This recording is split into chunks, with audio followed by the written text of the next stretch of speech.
አሜን አሜን። ተስማምተናል።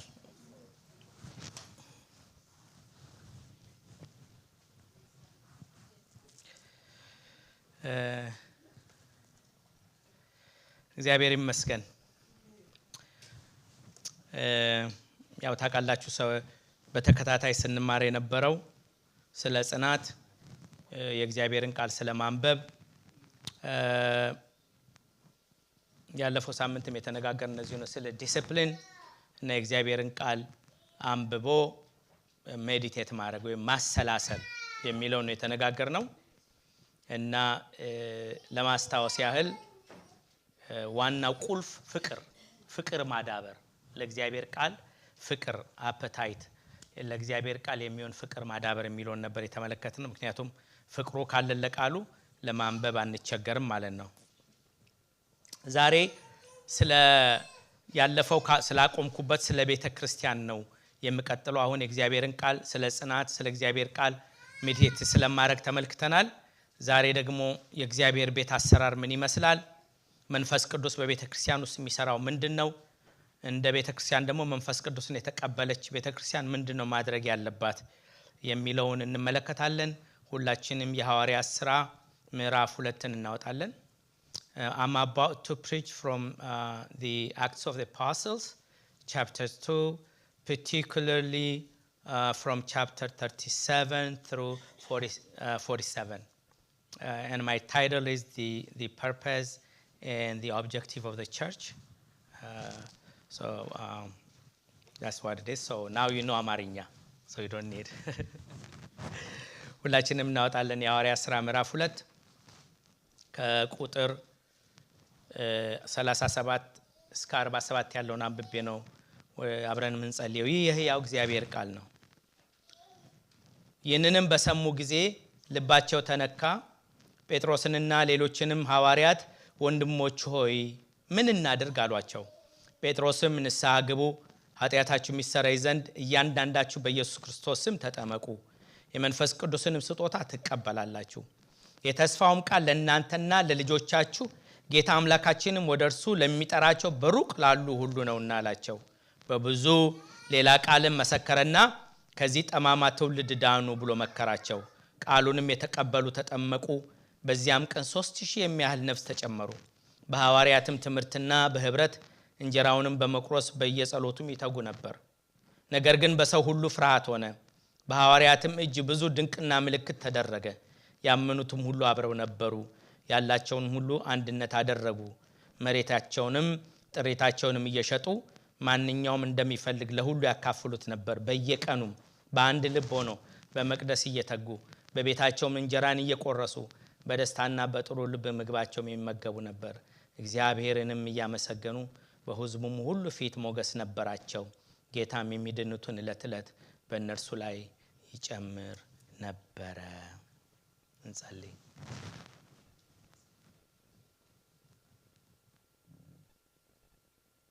እግዚአብሔር አምላካችን ሆይ፣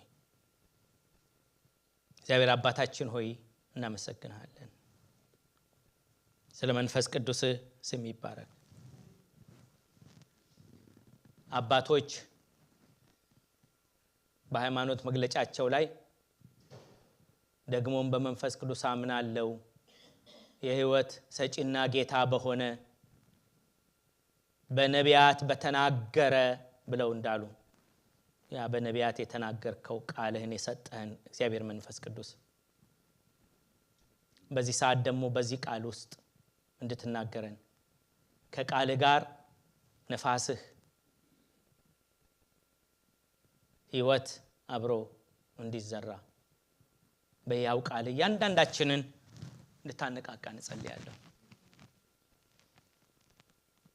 እግዚአብሔር መንፈስ ቅዱስ ቃልህን እንዳንሰማ የሚያደነዝዘን አእምሮአችንን የሚሰርቅ በተለያየ ነገር የሚዋጋው ሁሉ በኢየሱስ ስም ከዚህ ሰዓት ጀምሮ የተከለከለ ይሁን። ልባችንን ክፈትልን። ለቃልህ ፍቅር ስጠን። የሰማነውን እያሰላሰልን እንድንኖርበት ጸጋ አብዛልን። የቃልህን ፍቺ አብራልን። እኔም ወንድሞቼም እህቶቼም አባቶቼም እናቶቼም ቃልህን በማሰላሰል ቃልህ ጣፈጠኝ ብለን እንድንወጣ እርዳን። በጌታ በኢየሱስ ስም አሜን።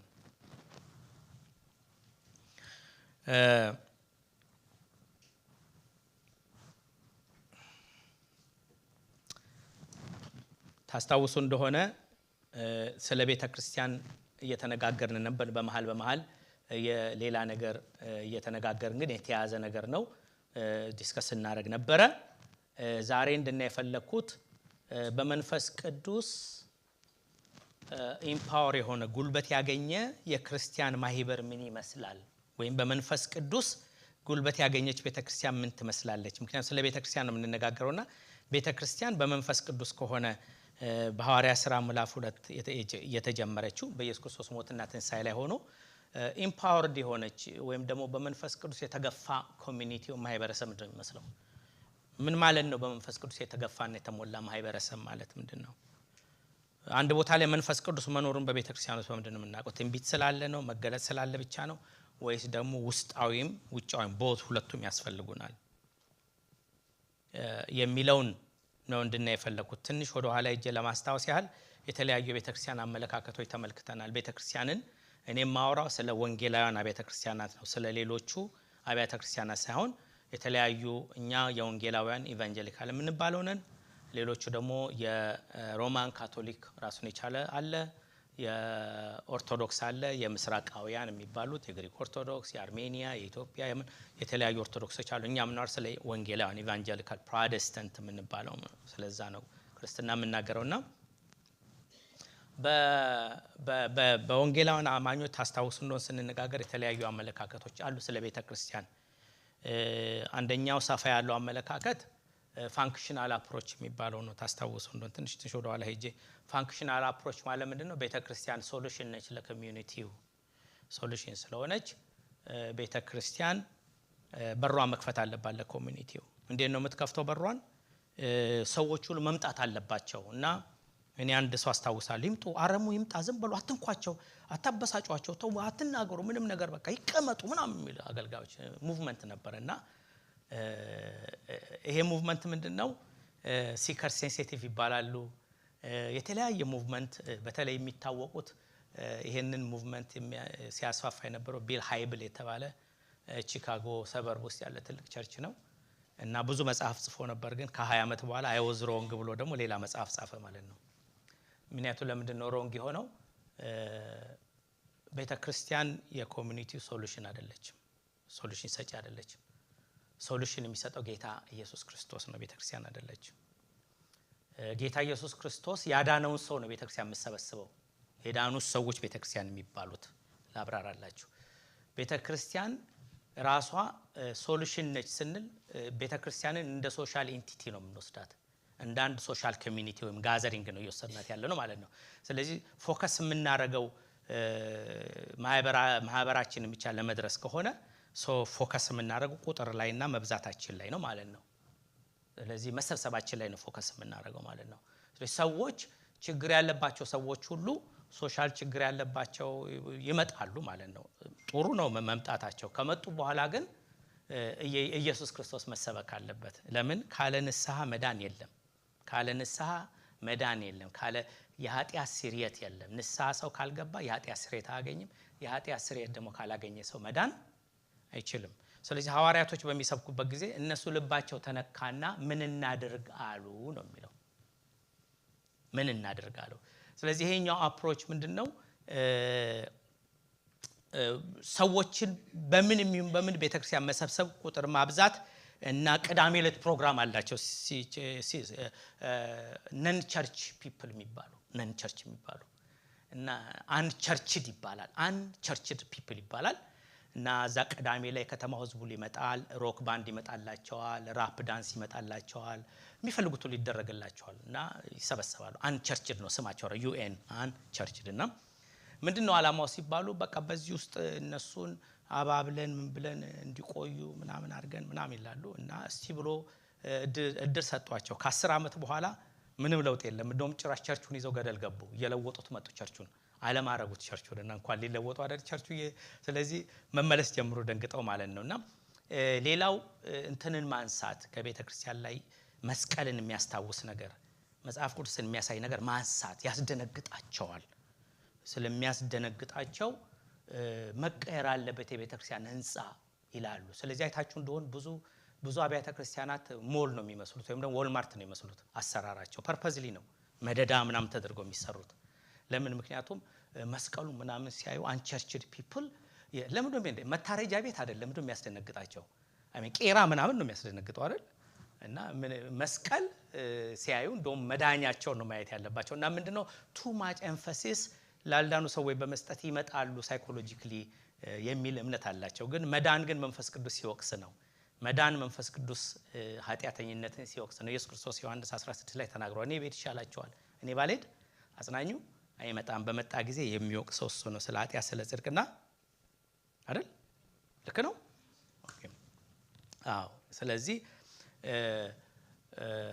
ሰይጣን ስለ ኩነኔ ማለት ነው። ስለዚህ ይሄ አባባል ብዙዎቹ ተከተለው ነበር። በተለይ ቸርች ሙቭመንት የሚባሉ ሙቭመንቶች በጣም የሰፋ ነበርና ሄዶ ግን ዴድ ኤንድ ላይ ደረሱ ማለት ነው። ሁለተኛው አፕሮች ኦርጋናይዜሽናል አፕሮች የሚባሉ እነዚህ ደግሞ ሞር የተማሩ በጣም ትንኝ እናጠራለን የሚሉ በጣም በትምህርት ላይ ፎከስ የሚያደርጉ ጥሩዎች ናቸው። በጣም በተለይ ሃይ ሌቭል ባፕቲስቶች፣ ፕሬስቢቴሪያኖች በጣም የተማሩ ክለርጆቻቸው በጣም ዌል ቨርስድ ናቸውና እነዚህ ደግሞ ምንድነው የሚሉት? ኖ ቸርች ነች ችግር የሆነችው። ምክንያቱም ቸርች ብትማርና ቸርች በትምህርቷ በጣም ብትልቅ እና ቸርች በደንብ ኦርጋናይዜሽኗን ብታስተካክል በደንብ አድርጋ ማኔጅመንትን በደንብ ትሬን ያላቸው ሰዎች ብታመጣ ጥርስ የነቀሉ ትንኝ የሚያጠሩ በትምህርት እንደዚህ አይነት ትልልቅ ሰዎች ቢመጡና በደንብ ቸርች ኦርጋናይዝ ብታረግ ብዙ ሰው ይመጣል ቸርች ብሎ ስለሚሉ ፎከስ የሚያደርጉት ምንድነው ስትራክቸራቸው ፖሊቲያቸው ምናምን ላይ ነውና በጣም የተማሩ ናቸው። ቦርዳቸው ሃይሊ ኤጁኬትድ ነው። ዶክተሮች፣ ስፔሻሊስቶች፣ ብዙዎች ፒኤችዲ ምናምን ያላቸው መጥፎ አይደለም። ግን ስቲል አይደለም የረሱት ነገር ኢየሱስ ክርስቶስ ብዙ ጥርሳቸውን የነቀሉ ሰዱቃውያንና ፈሪሳውያን ስክራይብ ነበሩት። አንዱንም አልመረጠም። ኢየሱስ ክርስቶስ ጭራሽ ውሃ ዳር የነበሩ አሳጥማጆችን ነው አምጥቶ በመንፈስ ቅዱስ ሞልቶ የተማረ ልሳን የሰጣቸው። የተረሳው ነገር እኮ እስጢፋኖስ እኮ በጣም የሚገርማችሁ ሐዋርያት ሥራ ምዕራፍ 6-7 ሄዳችሁ እስጢፋኖስ አሁን ነው ዲያቆን የተባለው። ዲያቆን የሚባል የዛን ጊዜ አልተጀመረም። ግን ከውጭ ሀገር በመጡና ባሉ ሰዎች መካከል በዳያስፖራና እዛ ተወልዶ ባደጉ ልዩነት ስለመጣ ሶሻል እንትን ላይ አጉረመረሙ። ከውጭ የመጡ ስላጉረመረሙ ምረጡ ሰዎችን እኛ ለቃሉ እንድንተጋ። ይሄ ሌላውን ነገር የሚሰሩ ሰዎች ምረጡ ሲባል በመንፈስ ቅዱስና በጥበብ የተሞሉት ነው አይደል? መረጡ የሚሏቸው ነው አይደል? ነው ይላል። ግን አስቡ አሁን እስጢፋኖስን ስታዩት አንዱ አርጊመንት ምንድነው? እስጢፋኖስ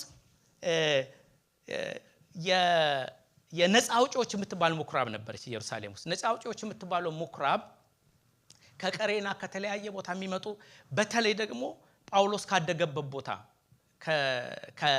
ካደገበት ቦታ ናጋቦስ ምናምን የሚባሉ የታወቁ ነቢያቶች ድሮ ከመዳናቸው በፊት ማለት እንደገና ጳውሎስን ያስተማሩት እነዚህ ትልልቅ ሰዎች በጣም ጥርሳቸውን የነቀሉ ሰዎች የመጡበት ቦታ ነው። ሄዳችሁ ሂስቶሪካሊ ብታነቡ የነፃ አውጪዎች ምኩራብ የምትባለው ሲናጎግ ኢየሩሳሌም ውስጥ በጣም የተማሩ ያሁን ዘመን ፒኤችዲ ምናምን የተማሩ ሰዎች ያሉባት ነውና በጣም የእግዚአብሔርን ቃል የሚያውቁ ናቸው።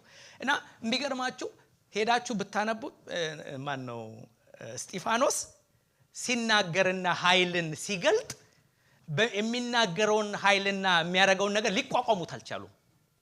የተማሩት ትምህርት የመንፈስ ቅዱስን ጸጋና ጥበብና ኃይል መቋቋም አልቻለም አይደል የሚለው አይልም? አንድ ቦታ አልቻሉም።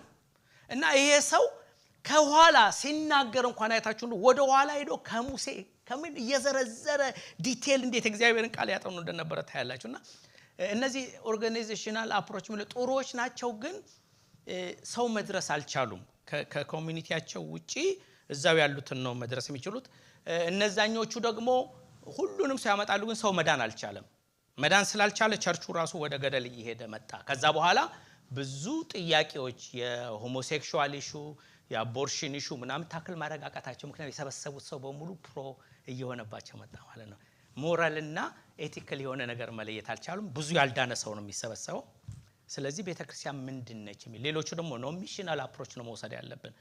ሚሽናል አፕሮች ምንድነው? ቤተክርስቲያን ዋና ዓላማዋ የተፈጠረችው እግዚአብሔርን ለማክበር ነው። ፐርፐዙ እግዚአብሔርን ግሎሪፋይ ለማድረግ ነው። እግዚአብሔርን ለማክበር ከሆነ የተጠራችው በመጀመሪያ ሰው እግዚአብሔርን የሚያከብረው ኃጢያቱን አውቆ ኃጢያቱ ተነግሮት ከኃጢያቱ ተመልሶ ንስሐ ገብቶ ወደ እግዚአብሔር ፊቱን ሲያዞር ነው የዘላለም ሕይወት የሚያገኘው። ስለዚህ የቤተ ክርስቲያን ትልቁ ኃላፊነት ወንጌልን መንገርና ሰዎች በጨለማ ውስጥ እንዳሉና እንደሞቱ መነገር አለበት። መፈራት የለበትም። ጨለማ ኃጢያት መፈራት የለበትም። ዓለም መፈራት የለበትም። ስለዚህ ሰዎች መነገር አለባቸው ኃጢያተኛ መሆናቸው። ምክንያቱም ኢየሱስ ክርስቶስ ሲናገር ነበር እናንተ የፉኝት ልጆች እያለ ከአባቶቻችሁ የከፋችሁ ናችሁ እያለ ይናገር ነበር። ሐዋርያቶች ቅድም ያነበብኩላችሁ ላይ ከፍ ብላችሁ ብትሄዱ ምን እናደርግ ሲሉ ከነገሯቸው በኋላ አንድ የነገሯቸው ምንድነው መንፈስ ቅዱስ ተስፋ ለእናንተና ለሚመጣው ልጃችሁ ነው ብሎ ምን እንደታውቃለች ከዚህ ከጠማማ ትውልድ ዳኑ ብሎ ነገር ማለት ምንድነው? ከዳናችሁና ቸርች ውስጥ ከመጣችሁ ወደዚህ የዳኑት ማህበር ከገባችሁ በኋላ በኢየሱስ ክርስቶስ ደም ታጥባችሁ ወደዚህ ቅዱስ ጉባኤ ልዩ በሆነ ወደዚህ ከኩነኔ ነፃ ሆናችሁ ከገባችሁ በኋላ እዚህ የቅዱሳን ማህበር ውስጥ ከገባችሁ በኋላ የክፉን ጉባኤ ቆርጣችሁ መጣል አለባችሁ። ጠማማ ትውልድ ማለት ያልዳነ ለማለት ነው። ስለዚህ ይሄ ሚሽናል አፕሮች የሚባለው ምንድነው? በመጀመሪያ ቤተክርስቲያን በእግዚአብሔር መንፈስ ላይ የእግዚአብሔርን ወንጌል ይዛት ሄዳል። ሌላው ነገር ተከትሎ ነው መምጣት ያለበት። መጀመሪያ ወንጌል ስብከት፣ የኃጢአት ስርየት፣ ሰዎች ከዳኑ በኋላ ደቀ መዝሙር ማድረግ፣ ከዛ በኋላ ቤተክርስቲያን ኤዲፋይ ህዝቡን እያደረገች ህዝቡ እግዚአብሔር እንዲያመልክ እያደረገ ውጭ ያሉትንም ደግሞ በወንጌል በመድረስ ነው ማድረግ ያለብን። እናንተ የምታወሩት ነገር ሰከንደሪ ነው ይላሉና አሁን ተመልሶ መጥቶ ግን ወዴት መጣ? ወደ ሚሽናል አፕሮች። ይሄን ያልኩት ለምንድነው? በዓለም ውስጥ ትልቁ ቸርች ያለው ፔንቴኮስታል ቸርች ነው በዓለም በቁጥርም በቫይብራንትም በመሆን እና በሪሰርች ስታዩ ፔንቴኮስታል የሆኑ ላቲን አሜሪካ በብዛት አፍሪካ በብዛት ብዙ ፔንቴኮስታል ቸርቾች ከሌሎቹ ኦርጋናይዜሽን እና ፋንክሽናል አፕሮች ካላቸው ይልቅ ብዙ የተለወጡና የዳኑ በጣም ቫይብራንት ኮሚኒቲ ያላቸው ፔንቴኮስታሎች ናቸው። ፎከስ የሚያደርጉት ወንጌል ላይ ስለሆነ፣ ፎከስ የሚያደርጉት መመስከር ላይ ስለሆነ፣ ፎከስ የሚያደርጉት ሰው ማሳደግ ላይ ስለሆነ በጣም ቫይብራንት ናቸው። ሁለተኞቹ ፈርስት ባፕቲስት የሚባሉ ናቸው። ወደ ከአባላቶቻቸው ውስጥ ከ30 እስከ 40% ቦርን አጌን ነው ያሏቸው። ፔንቴኮስታል ግን ከ65% በላይ የዳኑና የተለወጡ አባላት ነው ያሏቸው በብዛት ጆርጅ ባርና በሚሰራው ማለት ነው። ስለዚህ ምን ለማለት ፈልጌ ነው? ቤተክርስቲያን ስንል ምንድነው ዴፊኒሽናችን? ቤተክርስቲያን ማለት ምንድነው? የሰው ቁጥር ነው ወይስ ቤተክርስቲያን በኢየሱስ ክርስቶስ አምነው በተለውጠው ተቀድሰው ለእግዚአብሔር የሚኖሩ ሰዎች ማለታችን ነው? ስለዚህ የመጀመሪያውን በቤተክርስቲያንን አምልኮና ስርዓት ያሳየን ጌታ መንፈስ ቅዱስ በሐዋርያት ሥራ ምዕራፍ ነው ዛሬ በምንመለከተው ኢምፓወርድ የሆነ ኮሚኒቲ ምን ማለት ነው? ምንድነው ያደረገው መንፈስ ቅዱስ በሐዋርያት በኩል ስታዩ የሚገርማችሁ ነገር ሁላችንም እንክፈተው መጽሐፍ ቅዱሳችንና ከላይ ጀምሮ ለምሳሌ እንዲህ ይላል። ጴጥሮስ ከተናገረ በኋላ ከ35 ጀምሮ ዳዊት ወደ ሰማይ አልወጣም፣ ነገር ግን ጌታ ጌታዬን ጠላቶችን እግረ መረገጫ እስካደርግልህ ድረስ በቀኝ የተቀመጠ አለ ይልና እንግዲህ ይህን እናንተ የሰቀላችሁትን ኢየሱስን እግዚአብሔር ጌታም ክርስቶስ እንዳደረገው የእስራኤል ሁሉ ወገን ይወቅ። ይህም በሰሙ ጊዜ ልባቸው ተነካ። ጴጥሮስና ሌሎችን ሐዋርያት ወንድሞች ምን እናደርጋሉ? ጴጥሮስም ንስሐ ግቡ፣ ኃጢአታችሁ የሚሰረይ ዘንድ እያንዳንዳችሁ በኢየሱስ ክርስቶስም ተጠመቁ፣ የመንፈስ ቅዱስ ስጦታ ትቀበላላችሁ፣ የተስፋ ቃል ለእናንተና ለልጆቻችሁ ጌታ አምላካችንም ወደ እርሱ ለሚጠራችሁ በሩቅ ሁሉ ላሉት ነውና በብዙ ሌላ ቃል መሰከረና ከዚህ ጠማማ ትውልድ ዳኑ ብሎ ምን አላቸው? መከራቸው። ስለዚህ ዛሬ ሁለት ነገር ሌላው ቢቀር ሁለት ነገር ከዚህ ይዘን እንድንሄድ ፈልጋለሁ። ሁለት ነገር ምንድነው? ሁለቱ ነገር በሉኝ። የሐዋርያት ሥራ ምዕራፍ 2ን ስናይ ሁለት የቤተክርስቲያን አሰራር እናያለን። የመጀመሪያው የቤተክርስቲያን ስርዓት ወርሺፕ ሰርቪስ እና ኦርደር ኦፍ ሰርቪስ የመጀመሪያ የምናየው እዚህ ጋር ነው። ምን እንደሆነ እናየዋለን በኋላ። ሁለት ነገር እናያለን። ቤተክርስቲያን በሁለት መንገድ መልታይ ፋሴትድ በሆነ መንገድ ወንጌልን ስትሰብክ እናያለን። የመጀመሪያው ከ41 እስከ 42 ያለው እስካለው ድረስ ቃሉን ተሰብኮላቸው በመንፈስ ቅዱስ ጸጋና ኃይል ቃሉ ተሰብኮላቸው በመንፈስ ቅዱስ ልባቸው ተነክቶ ምን እናድርግ ብሎ የተለወጡ 3000 ሰዎች እናያለን። ይሄንን ያዙልኝ።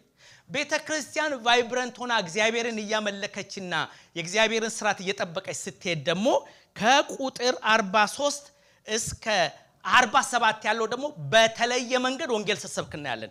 የመጀመሪያው ቃሉን በመስበክ ፓወር ዴሞንስትሬት በማድረግ የእግዚአብሔርን ቃል በመንፈስ ቅዱስ በመስበክ ነው። ሁለተኛው ግን በመስበክ አይደለም።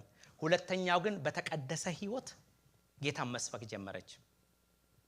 አባላቶቿ እየተቀደሱ አባላቶቿ እየተለዩ አባላቶቿ በውስጥም በውጭም ምስክርነታ እየጸና ሲመጣ የዛን ጊዜ እግዚአብሔር የሚድኑትን በላያቸው ላይ ይጨምር ጀመረ። ስለዚህ የወንጌል የቤተክርስቲያን አሰባበኳ ሁለት አይነት ነው ማለት የመጀመሪያው ወንጌልን ሰብካለች፣ ሁለተኛ ደግሞ በኑሮዋ ደግሞ በምትኖረው ማህበረሰብ ኢየሱስ ክርስቶስን ታሳያለች ማለት ነው። በብዙ በዚህ ዘመን የተረሳው ሁለተኛው ነው። ለምን ሁለተኛውን ቤተክርስቲያን የምታየው ወይም በዚህ ዘመን ማለት ነው ያበሻ ብቻ አይደለም ሆል ኮሚኒቲ የሚታየው ብዙ ጊዜ ፋይናንሻል ስለሚያስገባ የአባላት ብዛት አሁን ነጮቹን ጋር ብትሄዱ የአባላት ብዛት በጣም ይፈልጋል። ምክንያቱም ፋይናንሻል ጌን ስላለው ብዙ ቢልዲንግ ስለሚያሰራላቸው ብዙ አክቲቪቲዎችን ፈንድ ስለሚያደርጋቸው ሞር ፎከስ የሚያደርጉት ምንድነው የሚመጣው ሰው ቤተክርስቲያን መቀመጡና መቆየቱ ላይ ነው እንጂ የሚመጣው ሰው ኤዲፋይ ተደርጎ ተሰርቶ እንደገና በሚሄድበት ቦታ ላይ ጌታን መስክሮ በህይወቱ ምስክር ይሆናል የሚለውን አይደለም ብዙ ፎከስ የሚደረገው። ለምን እየተረሳ የመጣ ጉዳይ ስለሆነ ማለት ነው። ስለዚህ ሰዎች ከአንድ ቸርች አንድ ቸርች የሚፈልሱበት ለዚህ ነው። ሰዎችም ደግሞ ከትንንሽ ቸርች ወደ ትልልቅ ቸርች የሚሄዱበት ምክንያት አላቸው።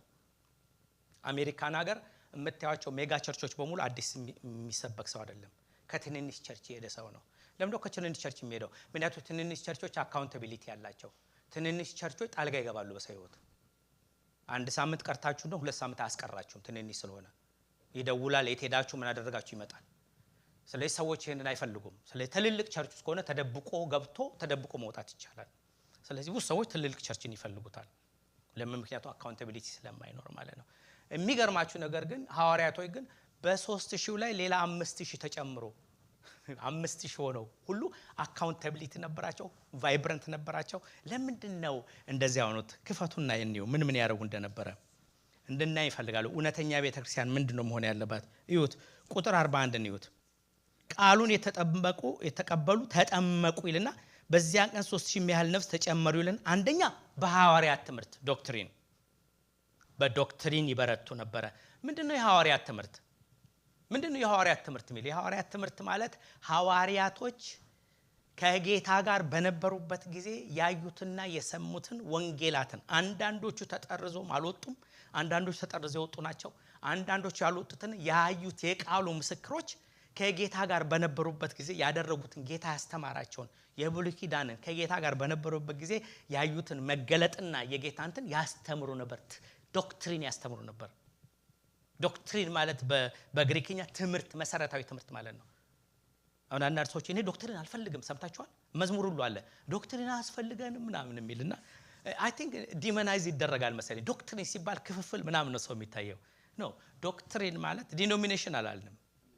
ዶክትሪን ማለት ዲኖሚኔሽን መከፋፈል ቤተ እምነት ነው። ዶክትሪን ግን መሰረታዊ ትምህርት ነው። ቤተክርስቲያን ብቻ አይደለም። መከላከያን ብትሄዱ ዶክትሪን አለው። አሁን መከላከያ ብትሄዱ የምናምን ዶክትሪን፣ የቡሽ ዶክትሪን፣ የኮለን ፖል ዶክትሪን የተባለ ይቀመጣል። ራሱ መሪዎቹ ጀነራሎች ዶክትሪን ትምህርት አላቸው። እኔ የምፈልገው በዚህ አይነት መንገድ እንድትሄዱ ማለት ነው። ዶክትሪን ማለት ትምህርት ወይ መሰረታዊ ነገር ማንንም ሰው ሊቀበለው የሚገባ ወይ ይቀበሏል ወይ ጥሎ ይሄዳል ማለት ነው። ሰው የሐዋርያት ትምህርት ለምንድነው እነዛ ሁሉ ስንት ሺህ ሰው ይዘው ለምንድነው የበረቱት ብትሉ ዶክትሪን ይማሩ ነበር። የእግዚአብሔርን ቃል ቁጭ ብለው ይማሩ ነበር። እንዴ ዛሬ እኮ እግዚአብሔርን ቃል እኮ አይደለም ያምልኮ ካመለከን እኮ ይበቃናል። እንዴ ፎከስ የምናደርገው እኮ አምልኮ ላይ ነው። ፎከስ የምናደርገው እኮ ሙዚቃ ላይ ነው። ኢንቨስት የሚደረጉት እኮ ሙዚቃና መብራትና ጭስ ላይ እኮ ነው በብዛት። እግዚአብሔር ቃል ላይ እኮ አይደለም። ስለዛም እኮ ነው ብዙ ሰው የእግዚአብሔር ቃል ላይ ስላልተተከልን በእግዚአብሔር ቃል ቁጭ ብለን ስለማንማር የእግዚአብሔርን ቃል ቁጭ ብለን ስለማይገለጥና እኛም ደግሞ ኢንተረሱ ስለሌለን ፎከሱ ስለሌለን በሌላ ነገሮች ላይ የምንሄድበት ምክንያት። ለዚህ እኮ ነው ቶሎ የምንታለለው። ለዚህ እኮ ነው ቶሎ ብለን ውጫዊ በሆኑ ነገሮች የምንወሰደው። ማንም ሰው ልንገራቸው፣ ማንም ሰው አስተማሪ የሆነ ሰው ለኮንፈረንስ የሚጠላር አላየሁም። እኔ አላየሁም። ብዙ እኔ ኢትዮጵያ ሄጄ ሳገለግል አንድ ሰው መጥቶ በጆሮዬ ሽክ ያለኝ በዘመኔ ነው ማረሳው። ትልቅ አገልጋይ ነው መጥቶ ምን መሰላለኝ፣ አሁን አየው ላንተ አሁን ደፈር ብትል ትንሽ ያለኝና ትንሽ ደፈር ብለህ እንደኛ ጌታ እንዲያረጋኛል ብትል እኮ ይኸው በቃ ለመጠጫም ጊዜ አታገኝም ማለት ከመጋበዝ የተነሳ እግዚአብሔር ይምታው እና እንዲህ አይነት መንፈስ ማለት ነው። ምንድነው የሚደፈረው? ያልተናገረው እንዴት ነው የሚናገረው ሰው? እግዚአብሔር ያላለው እንዴት ነው የሚለው ሰው? ስጦታ ካለኝ እሺ፣ ነገር ግን ለምንድን ነው እንዲህ ያልኩ? ምክንያቱም የእግዚአብሔርን ቃል ብቻ በመናገራችሁ የሚሰማ ሰው የለም። የእግዚአብሔር ቃል እንዲህ ይላል ስትሉ የሚሰማ ጥቂት ሰው ነው። ግን የሰራዊት ጌታ እግዚአብሔር እንዲህ ይላል ብትሉ ብዙ ሰው ነው ተነስቶ በቃ እንደውም አንዳንዱ ሰው ያኮርፋቸዋል። እንዴ እኔም ብቻ የማይናገረኝ እግዚአብሔር ማሚል ሰውም ይኖራል። ለምን? ምክንያቱም ኦሬዲ ለእግዚአብሔር ቃል ያለን ጥማት ስለወደቀ ፍቅሩ ስለሌለን ቢልድ ስላላረግን ያንን አፐታይት በቀደም እንደነገርኳችሁ ፕሌዠር ስለማይሰጠን እግዚአብሔር ቃል ሮብለስ እንነጋገር ነበር። ሳይንፊልድ የሚባል ድሮ የታወቀ ሲትካም ነበር በጣም የታወቀ በአሜሪካና እዛ ሳይንፊልድ ኢንተርቪው ሲደረግ ምንድነው በጣም የምታደንቀው ሲሉ ቡናዬን ነው አለ። ለምን ሲሉ በቃ ጠዋት ስነሳ አለ ጉድ ሞርኒንግ ይለኛል አለ። ከዛ አለ ጉድ ሞርኒንግ ካለኝ በኋላ አለ በቃ ምንም እንዲያርግልኝ አይለኝም አለ። አሁን ሌላ ሰው ጉድ ሞርኒንግ ብሎ ካለ በኋላ ይሄን ታረጋግልኛል ይላቸዋል። መስሪያ ቤት ይሄን ትሰራለህ ይሄን ትጨርሳለህ ይላቸዋል። ቡና አይለ ምንም አለ በቃ ጉድ ሞርኒንግ ይለኛል ይሰጠኛል አለ። በቃ ምንም ከኔ ምንም አይፈልግም አለ። እና ያው ቀኔ ደርሶ ወደዛ ሲሄድ አለ ወደሚሄድበት ሲሄድ አለ ለዛ መንዜ መጨረሻ አለ ዛት ወዘ ጉድ ኮፊ ነው ምለው አለ አየር ላይ ያለ እና እኔ አንድ ነገር አገኘው ሰው እንደዛ ለቡና ቦታ ከሰጠን እንደዛ ፕሌዠር የሚሰጠን አይስጠን አይደለም። ለእግዚአብሔር ቃል ፕሌዠር አለን ወይ ነው ጠየቁ ራሴን። ለእግዚአብሔር ቃል ጠዋት ስነሳ እግዚአብሔር ቃል ከቡናዬም በላይ ከሻዬም በላይ ከቁርሴም በላይ እግዚአብሔር ቃል ያዛጋኛል ወይ ዛሬ አላነበብኩም ፍቅሩ ቆይ ዛሬ ያወራ አንብቤ ሜሞራይዝ አድርጌ ዛሬ ትንሽ እላለሁ ወይ ብዬ መጠየቅ ጀመርኩ ራሴን ማለት ነው።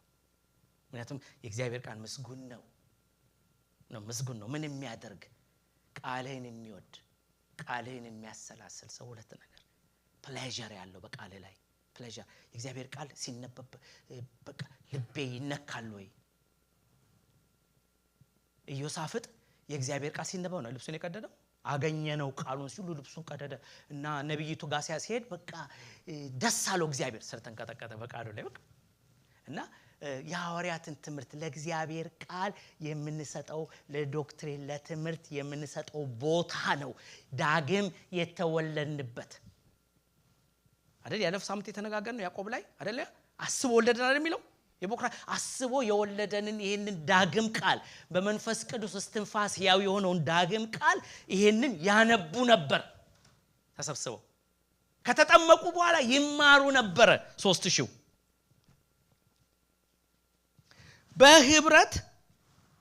በህብረት ሆኖ የጌታ ራት ይወስዱ ነበር አብረው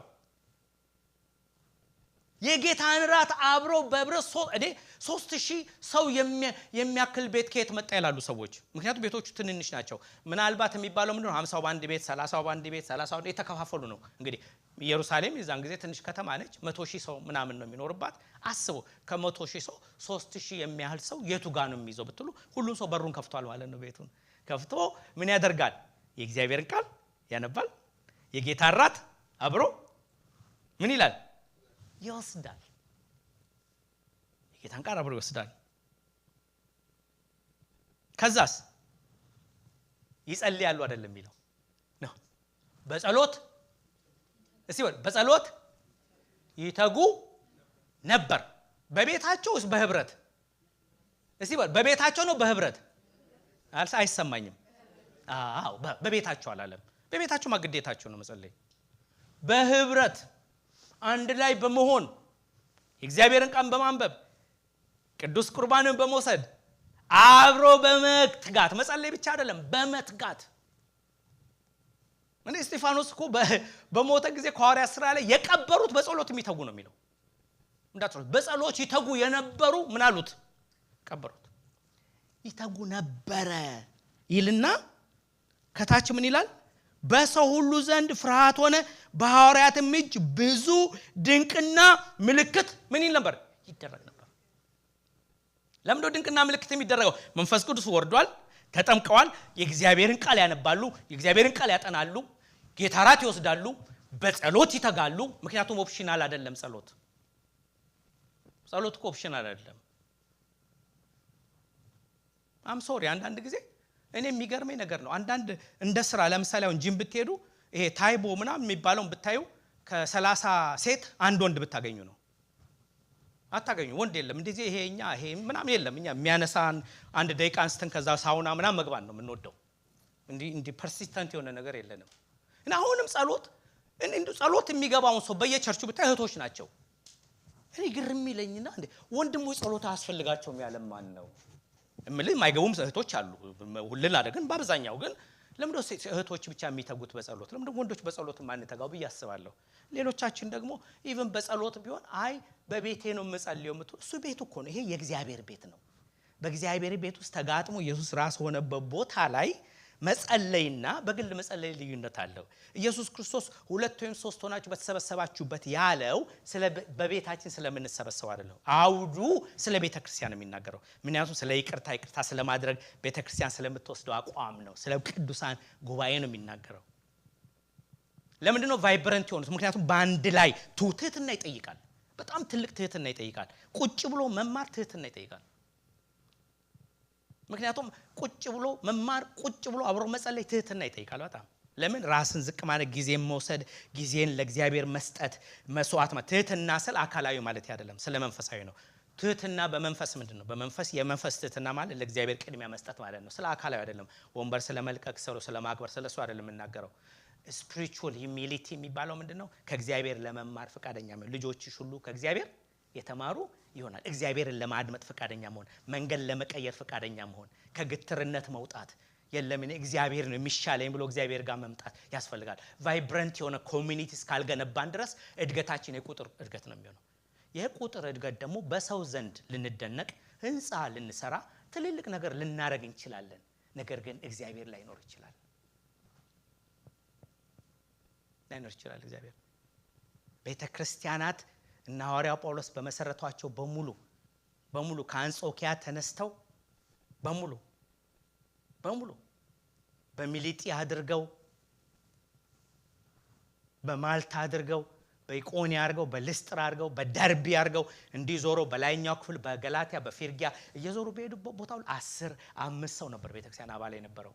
እንገራቸው ግን እነሱ ቫይብረንት ኮሚኒቲ ነበሩ። አንድ ላይ ቁጭ ብለው ይጸልዩ ነበር፣ ይተጉ ነበር፣ የጌታ ራት ይወስዱ ነበር። ጌታ በኃይል ድንቅ ይሰራ ነበር። እሱ ብቻ አይደለም፣ ነገር ግን ያላቸውን ሼር ያደርጉ ነበር። አንደኛው ምን ቸገረኝ ወገኖቼ ቸግሮኛል። አሁን እኮ እዚህ አላልኩኝም። ብዙ ቦታ እኮ ሰዎች ሲቸግራቸው ቸግሮኛል ከማለት ጸሎት ርዕስ ነው የሚሰጡት ስለሚያፍሩ ማለት ነው።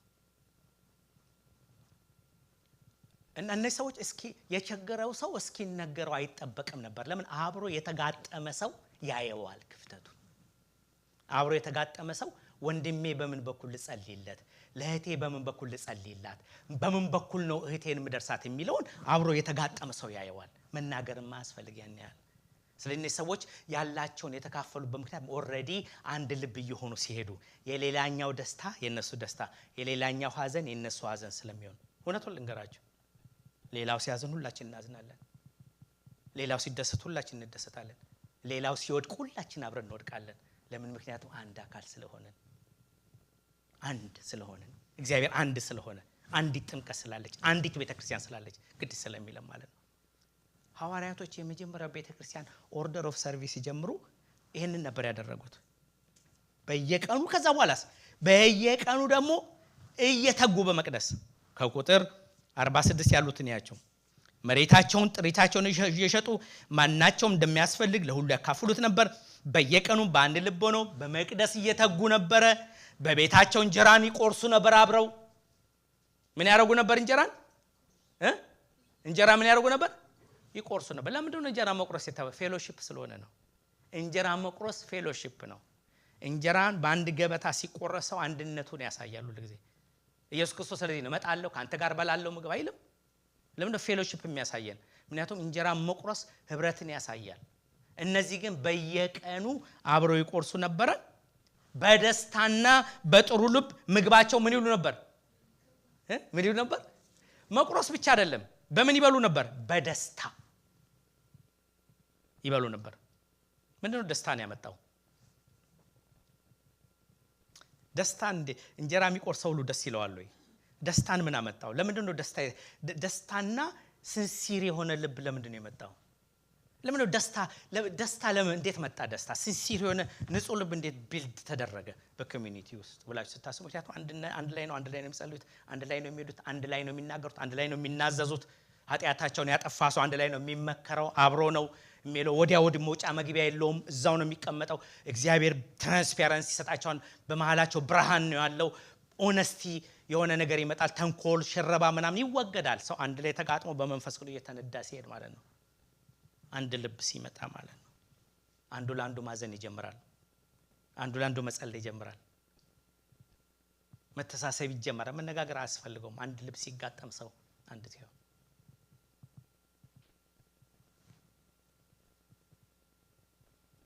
ከዛስ ያመልኩ ነበር። እግዚአብሔርን ያመሰግኑ ነበር። ያምልኮ ልብ ነበራቸው። ይሄንን ማውራት በየቀኑ ነው። እኔ ሰው ስራ የላቸውም ወይ? እኛ ስደት በመንደር በነበርን ጊዜ በየቀኑ ነው የምናመልከው፣ ግን ሌላ ስራ ስለሌለን ነው። ግን በጣም ነው የሚገርመኝ። ስራ ያላቸው ሰዎች ናቸው፣ ግን ለጌታ ጊዜ አያጡም። አይገርማቸው? ስራ እኮ አላቸው፣ ለጌታ ግን ጊዜ አያጡም። ለምን? ምክንያቱም ጌታ ህይወታቸው ስለሆነ፣ ጌታ የዘመናቸው ርዝመት ስለሆነ ለጌታ ጊዜ አናጣም።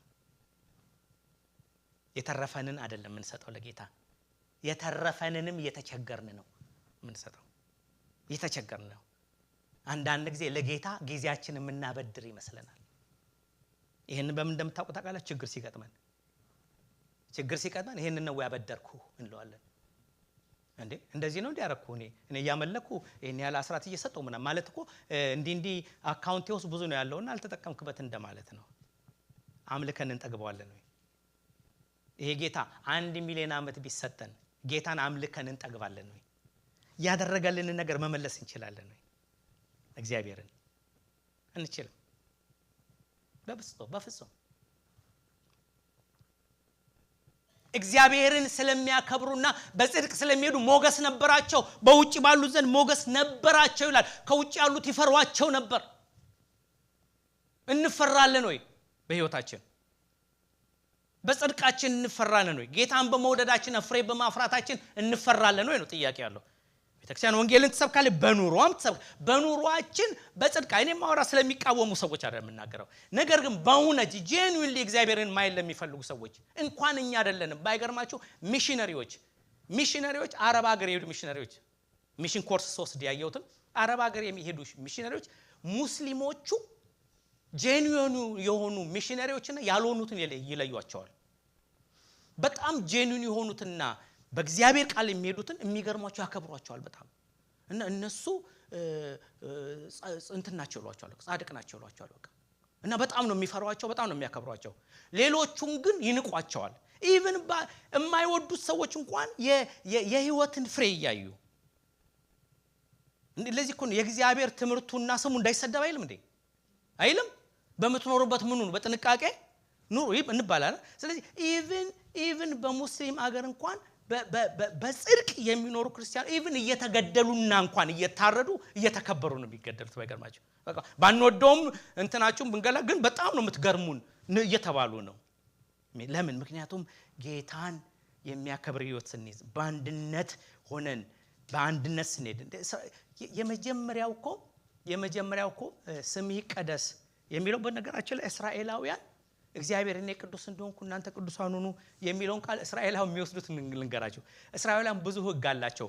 ፈሪሳውያን ያመጡባቸው ህግ የደረቡባቸው አሉ። በሰንበት ዕቃ መሸከም አይችሉም።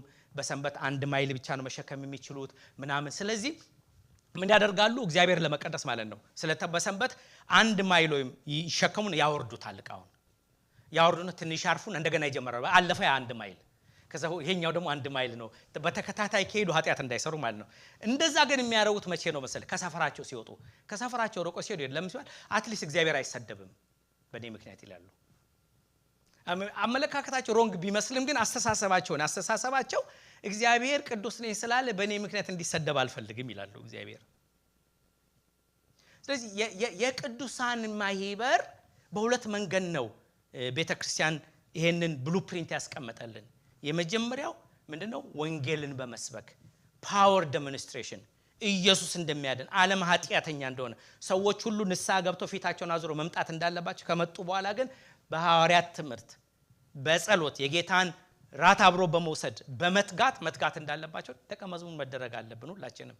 ሌላኛው ግን በምንኖረው ኑሮ በመናፈራው ፍሬ የዛን ጊዜ እግዚአብሔር በሚገለጥበት ጊዜ ጴጥሮስ ይላል ነው እግዚአብሔርን ያከብሩት ዘንድ አይደለም እግዚአብሔርን ያከብሩት ዘንድ ኑሯችሁ ሁሉ ይላል። በምንኖረው እንዴት ነው የምንኖረው? በቤተ ክርስቲያን ውስጥ በመጋጠም በቤተ ክርስቲያን ውስጥ ቅዱሳንን በመውደድ ከቅዱሳን ጋር አብሮ በማደግ ከቅዱሳን ጋር አብሮ በመጸለይ ከቅዱሳን ጋር አብሮ ዝቅ ብሎ በመገዛት ለእግዚአብሔር በትህትና ለእግዚአብሔር ቃል በመገዛት። ለምንድን ነው ትምህርት አስቸጋሪ ሆነው? ምክንያቱም ትምህርት ይለውጣል። ትምህርት ትህትናን ይጠይቃል። የእግዚአብሔር ቃል ትልቅ ትህትና ይጠይቃል። የአእምሮ ጉዳይ ስለሆነ የመንፈስ ጉዳይ ስለሆነ ትልቁ ቁልፍ ያለው እግዚአብሔር ቃል ላይ ነው። ለእግዚአብሔር ቃል ለመገዛት መፈለግና አለመፈለግ ነው። ሰዎች የእግዚአብሔርን ቃል ሲነገራቸው ሌላ ቃል የሚጠቅሱበት ምክንያት ለእግዚአብሔር ቃል ለመገዛት ስለማንፈልግ ቼሪ ፒክ ስለምናደርግ እንኮይ ለቃሚ ስለሆነ የምንፈልገውን ብቻ ስለምናነሳ ነው እንጂ በእግዚአብሔር ቃል ከሄድን ቤተ ክርስቲያን እኔ ልንገራቸው አሁን እግዚአብሔር ነፍሳትን የሚጨምርልን ዘመን ነው። ክብር ለእግዚአብሔር ይሁን። እለት እግዚአብሔር የሚጨምርልን ዘመን ግን እንደዛ ማለት መጨመር አለብን። ትጋታችንን መጨመር አለብን። አብረን መጸለያችንን መጨመር አለብን። የእግዚአብሔርን ቃል ማንበባችንን መጸለይ አለብን። ራሳችንን ማስገዛት አለብን። በእግዚአብሔር ቃል ላይ ትህትናችንን እግዚአብሔርን ቃል ይዘን ለመንፈስ ቅዱስ የተገዛን መሄድ አለብን። ምክንያቱም ለእግዚአብሔር ቃል የማይገዛ ሰው ለመንፈስ ቅዱስ ሊገዛ አይችልም። ለምን ብትሉኝ ምክንያቱም የእግዚአብሔር ቃልና ሕያው ያደረገው ማን ነው? እግዚአብሔር መንፈስ ቅዱስ ነው። ለእግዚአብሔር መንፈስ ቅዱስ መገዛት በቃሉ ስንጀምር ለእግዚአብሔር መንፈስ እጃችንን ዘርግተን እንዲሞላንና ጌታ መንፈስ ቅዱስ ለተለት እንዲጠቀም ስናደርግ በቅዱሳን ማህበር ትሁት ሆነን አብረን ስናድግ ተያይዘን አብረን ስንጸልይ አብረን የእግዚአብሔርን ቃል ስናነብ የዛን ጊዜ አብረን ስንተጋ አብረን እንጀራን ስንቆርስ በንጹህ ልብ አብረን ስንሄድ እግዚአብሔር የዛን ጊዜ እነዚህ ታማኞች ናቸው ስለ ሰዎች ሊጨምርላቸው ይላል። እኔ ማወራው ስለ ቁጥር አይደለም። ወተንኛ ቸርችኑ የሌላው ቸርች ጥሩ አይደለም እያልን ምን ኮልነው አይነት አመጣጥ አይደለም እናገረው። እዛ ቸርች ለምን ትሄዳላችሁ የኛ ቸርች ይበልጣል ስብከት አይደለም እኔ ማወራው። እዛ ለምን ትሄዳላችሁ ስብከት አይደለም እኔ ማወራው። እኔ የምናገረው የመለወጥ ህይወት እግዚአብሔርን የመፈለግ ህይወት እግዚአብሔር አለ ብሎ ሰዎች የሚመጡበት ቦታ እንዲሆን የእግዚአብሔር መንፈስ አለ የእግዚአብሔር ቃል አለ። እኔ ማደግ ፈልጋለሁ መጋጠም ፈልጋለሁ መለወጥ ፈልጋለሁ እግዚአብሔርን ማገልገል ፈልጋለሁ መንገዴን መቀየር ፈልጋለሁ ለሚሉ ሰዎች እግዚአብሔር ይጨምራል። ክብር ለእግዚአብሔር ይሁን። እንደዛ ሆነን ስናድግ ልንገራችሁ እግዚአብሔር ይከብራል። የሐዋርያት ሥራ ከዛ ተነስቶ ነው ምዕራፍ 3 ላይ ብትሄዱ ወንጌልን ሰበኩ። ከዛ በኋላ ታሰሩ። ከዛ በዚህ ስም እንዳሰብኩ ተባሉ። ቫይብረንት ኮሚኒቲ ስለነበራቸው በዚህ ስም እንዳትሰብኩ ሁለተኛ ይሄንን ሰውዬ ስሙን ታነሱና ተብለው በተላኩ ጊዜ ምንድነው ያደረጉት? ምዕራፍ 4 ላይ ሄዱና አይደለ ኮሚኒቲ ስለነበራቸው ምን የሚል የሚጸልይ እሁድ አይደለም በየቀኑ የሚጸልይ ስለነበራቸው እሁድን አልጠበቁም። ሄዱና እጃቸውን ዘርግተው ጸለዩ አይደለ ያሉት። አንተ ሰማይና ምድርን የፈጠርክና አይደለ ያሉት አይደለ አንተ በአባቶቻችን የተናገርክነ ለምን አግሮመረሙ አሕዛብ ይላሉ። ጌታዬ ወደዛ እጃቸው ተመልከታሉ። የዛን ጊዜ በጣም ደስ የሚላችሁ ደግሞ እርግጠኛ ስለነበሩ እጅን ስትዘረጋ በብላቴናው በቅዱሱ ብላቴናው በኢየሱስ ክርስቶስም ድንቅና ተአምራት ስትሰራ ለኛ ደግሞ ምን ስጠን? ፍጹም ግልጽነትን ስጠን። ለምን ያውቁ ነበር እግዚአብሔርን በትምህርታችን እግዚአብሔርን በጸሎታችን እግዚአብሔርን በትህትናችን እግዚአብሔርን በቅድስናችን እግዚአብሔርን በፍቅራችን ተያይዘን ስንይዘው እግዚአብሔር እንዳለ ያውቃሉ። እርግጠኛ ናቸው። እግዚአብሔር በፍቅር በህብረት በቅድስና ደስ ይለዋል። በዛ ውስጥ እግዚአብሔር አለ። የዛን ጊዜ እግዚአብሔር በመሬት መንቀጥቀጥ መታቸው። መሬት መንቀጥቀጥ የሚያክል ነገር መጣ። ከዛ በኋላ መንፈስ ቅዱስ እንደገና አልተጠመቁም ተሞሉ። ከዛ በኋላ የትንሣኤውን አንድ ይዘው ምን አደረጉ? በእያንዳንዳቸው ላይ ምን ነበረባቸው ነው? ታላቅ ጸጋ አይደለም የሚለው ታላቅ ጸጋ ማለት ምንድነው ሲሉ ሰዎች ይድኑ ነበር። ሲያልፉ ጥላቸው ሰዎች ሲነካ ይድኑ ነበር።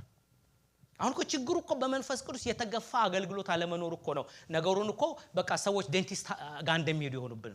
እኛም ጥርስ ለመንቀል ፒንሳ ስንይዝ እነሱም ጥርሳቸውን ሲያሸሹ በቃ ቀንና ሌሊት እንደተራራጥ እንኖራለን። ለምን? ምክንያቱም ጸጋ ስለጎደለን ኃይል ስለሌለን ለማካካስ የምንሄድበት መንገድ እኮ ነው እንጂ እኮ ወንጌሉ የእግዚአብሔር፣ ስራው የእግዚአብሔር፣ ማዳኑ የእግዚአብሔር፣ ክብሩ የእግዚአብሔር፣ መንፈሱ የእግዚአብሔር ነው እኮ። እኔና እናንተ እኮ ምስክሮች ብቻ ነን። እኔና እናንተ ምስክሮች ነን። መመስከር ነው። ያየሁትና የሰማሁትን ልንገርህ ነው አይደል? እኛ እኮ ምስክር አይደለንም። በጣም ስለምንበሳጭ ዳኛም ነን፣ ፖሊስም ነን፣ ፈራጅም ነን፣ ከሳሽም ነን። እና ሰዎች መከሸሹናል ሲያዩን፣ ምክንያቱም ስለምንፈነክታቸው ምናም በቃ ደስ ይለናል ባገኘነው ነገር። ሌላ ቀን ወንጌል ሰብከን ማናቀው ወይ ለቅሶ ቤት ሰርግ ላይ መስበክ እንፈልጋለን። ሌላ ቀን እኮ ሰብከን አናቀም። ቦታ ባለን ጊዜ አብረን ለምንሰራቸው ሰዎች መንገድ ላይ ለምናገኛቸው ሲቆ አፋችን አንከፍትም። ልክ ብቻ የሆነ አጋጣሚ ስናገኝ ብቻ እንደሱ አይደለም። ህይወታችን ይመስክር። እስቲ መጀመሪያ ህይወታችን ይመስክር። ሰዎች ሲያዩ ወንጌልን ይዩ በእኛ ውስጥ። ዋው እውነትም ኢየሱስ አለ እዚህ። እስቲ ይበሉን። አሜን። ኢየሱስን ይዩ ሰዎች በእኛ ውስጥ። ምንድነው የተለየ ነገር ይበሉን ይላሉ። ደግሞ የሚገርማችሁ ነገር ፊል ያደርጋሉ ሰዎች። በጨነቃቸው ጊዜ በከበዳቸው ጊዜ አጠገባቸው ተቀመጡ ያውቁታል። የሆነ ነገር ተሰማን ይላሉ ሰዎች። የሆነ ደስ የሚል ነገር ተሰማን። ለምን? የኢየሱስ መንፈስ በሙላት ስላለብን ማለት ነው። መድኃኒቶች ነን ለዓለም። ለምን? ከኢየሱስ የተነሳ። ኢየሱስ የዓለም ብርሃን ነው። እናንተ ምንድናችሁ ብሎናል? ብርሃን አይደል ብሎናል አይደል? ስለዚህ ቤተክርስቲያን አሁን ሁለተኛ ስቴፕ ላይ ነው መሄድ ያለው። ሁለተኛውን ስቴፕ ለመሄድ መትጋት አለብን። እግዚአብሔር በታማኝነት ሰዎች እንዲጨምርልን በዚህ ትምህርት እንድንበረታ። ይሄ ነው እውነተኛ ሚሽናል የሆነው የቤተክርስቲያን አገልግሎት ይሄ ነው። ስለዚህ ቤተክርስቲያን በዚህ አይነት ስትሄድ ውስጧንም እያዘጋጀች እያጠራች ፍሬዋን እያፈራች ስትሄድ ሰዎች ለመብላት ይመጣሉ። ያንን ፍሬ ሲመጡ በንስሐ ፊታቸውን አዙረው ወደ ጌታ ሲመጡ ከዚህ ጠማማ ትውልድ ዳኑ፣ ንስሐ ግቡ፣ ኑ በኢየሱስ ክርስቶስ ተጠመቁ፣ በአብ በመንፈስ ቅዱስ ተጠመቁ፣ መንፈስ ቅዱስንም ተቀበሉ፣ ይሄ በረከት ለእናንተም ለልጅ ልጆቻችሁም ነው ብለን በድፍረት የምንሰብከው የዛን ጊዜ ነው። በቃልም እንሰብካለን፣ ግን አብዛኛው ግን በኑሮ እንስበክ። እኔ ኑሮ ነው ያመጣኝ ወደ ጌታ፣ የቃል ስብከት አይደለም። ወደ ጌታ ያመጣኝ ለጌታ የኖሩ ሰዎች ናቸው ያመጡኝ። ስሳደብ ጫስቅም ለውጥ ሳመጣ ዩኒቨርሲቲ ውስጥ ቁጭ ሲሉ ጴንጤዎች ሊጸልዩ ሲሉ ሳህናቸውን እየወሰድን ሲነሱ ኢየሱስ ይስጣችሁ እያልን ስናሾፍባቸው ሲመጡ እየዘፈንባቸው ኢየሱስ 50 ሳንቲም የለኝምና እያል ጌታ ይቅር ይበል ምናምን እያሉ ይሉ ነበር። ግን ምንም ቢሰብኩንም አይሰማንም። ግን የተወሰኑ ሰዎች ለጌታ የኖሩ ሰዎች ናቸው። እኔን ህይወታቸውን እንድመረምር በቃ ብርሃናቸው የሚገርም ነው፣ ጽድቃቸው የሚገርም ነው። በቃ ከመናገር ያለፈ ነው። የኢየሱስን ሞትና ትንሣኤ ይዘው የሚሄዱ ናቸው። እነዚህ ሰዎች ይገርሟቸዋል። አንድ ቀን የሚዋቸው ከ10 ዓመት በኋላ ታስቧቸዋላችሁ። ወንጌልን በህይወታቸው ሲሰብኩ እንዲህ የጌታን ፍቅር እላያችሁ ላይ ረጭተው ይሄዳሉ። ልክ ጥሬኛውን ሽቷን እንደምትጥላው እንዲህ ጥላው ሲሄዱ ስለነሱ ማሰብ ትጀምራላችሁ። ስለተነገራችሁ ብቻ አይደለም፣ የነገሯችሁ ሰዎች ህይወት ክብደት አለው። እንስማማለን? አዎ። ስለዚህ እግዚአብሔር የዛ ይበለን። እግዚአብሔር ፍሬ ያፍራል ያብዛልን። እግዚአብሔር ነፍሳት ይጨምርልን። እግዚአብሔር ቃሉን የሚወዱ ቃሉን የሚያሰላስሉ ለመንፈስ ቅዱስ የሚገዙ ቃሉን ላይ የሚበረቱ ሰዎች ያደርገን። እግዚአብሔር በቃልም በኑሮም ሰባኪዎች ያደርገን። ለዚህ ነው ሐዋርያ ሥራ ላይ ኢየሱስ ክርስቶስን በቃልም ነው ያለ፣ በቃልም በኑሮ ነው ያለ። በሁለቱም አንድ ኢየሱስ ብርቱ ይሆኑ አይደል የሚሉት?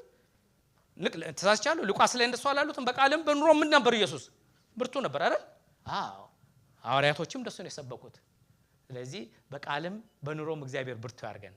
የተናገርነውን የምንኖርበት የኖርነውን የምንናገር ደፋሮች ያርገን። እግዚአብሔር ይቀደሰን። ኮሚኒቲያችን ይቀደስ፣ ጉባኤያችን ይቀደስ። እግዚአብሔር በእኛ ይስራ። እግዚአብሔር ነፍሳትን ይጨምርልን። እንጸልይ። እግዚአብሔር ሆይ እነሆ በፊትህ አለን። ይቅር በለን። ኃጢአት በደላችን ይቅር በለን። በሕይወታችን መመስከር ባቃተን ነገር ሁሉ ይቅር በለን። እንደ ግለሰብም እንደ ቤተክርስቲያንም ይቅር በለን። እግዚአብሔር ከዚህ በኋላ እየተጋን ቃልህን እየሰበክን በቃልም በኑሮም በሁለቱም እየሰበከን ወንጌልን እንድናስፋፋ እርዳን። ከዚህ በኋላ በቃል ትምህርት እንትጋ፣ በጸሎት እንትጋ፣ እንጀራን በመቁረስ እንትጋ፣ የጌታ ራት በመውሰድ እንትጋ፣ በማምለክ እንትጋ፣ በሁሉ የተጉ ባሪያዎች አድርገን። እግዚአብሔር ሆይ እናመሰግናለን። ነፍሳትን ጨምርልን። መንፈስ ቅዱስ ሆይ እንጋብዛለን። በዚህ ሰዓት በእያንዳንዳችን ህይወትና በመካከላችን በኃይልና በስልጣን ስራ ጌታ መንፈስ ቅዱስ ሁሉን ነገር ላንተ ሰጠን። በጌታ በኢየሱስ ስም